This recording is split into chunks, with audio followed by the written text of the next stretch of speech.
سلام، ستړي مشئ. وخت مو په خیر. پام وکړئ د نن ورځې تازه او مهم خبرونو ته.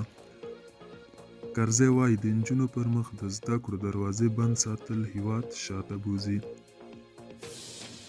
د نجونو پر وړاندې ښوونځي او پوهنتونونه تړل هیواد پر شاتګ ته بوځي. پخواني ولسمشر حامد کرزي د ښځو نړیوالې ورځې په مناسبت یو ځل بیا د نجونو پر مخ د ښوونځیو او پوهنتونونو خلاصېدو غوښتنه کړې ده. ښاغلي کرزي ویلي د پرمختګ، تکامل او د نورو له اتکا څخه د خلاصېدو لپاره لازمه ده د هیواد د ښځو زده کړو او کاري فرصتونو برابرولو ته کیفي پاملرنه وشي.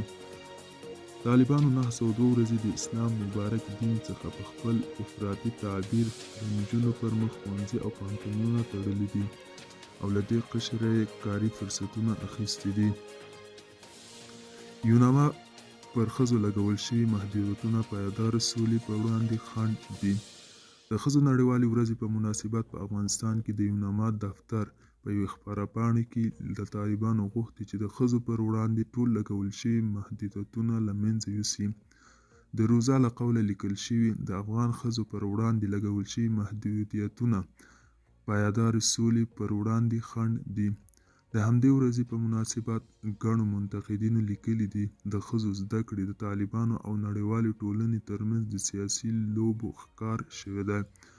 طالبان هڅه کوي ځان په رسمیت ته ورسوي او نړیواله ټولنه هڅه کوي د خپلو شرایطو لپاره یې وکاروي.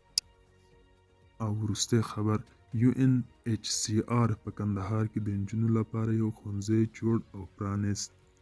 د کډوالو په چارو کې د ملګرو ملتونو عالي کمېشنر یا UNHCR وایي په کندهار کې د نجونو لپاره یو ښوونځی جوړ کړ او ګټې اخیستنې ته یې وسپارل شو.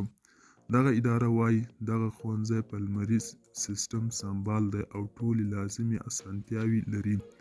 دا ښوونځی د هغو نجونو لپاره جوړ شوی چې پخوا یې په یو کرایي کور کې له میزونو، څوکیو او اساسي اسانتیاوو پرته زده کړې کوي.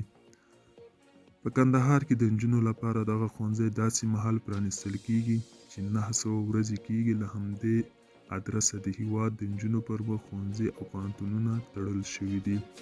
دا و د نن ورځې چمتو کړي خبرونه. تر بیا هم په الله سپارم. ښې چارې، ښه وخت.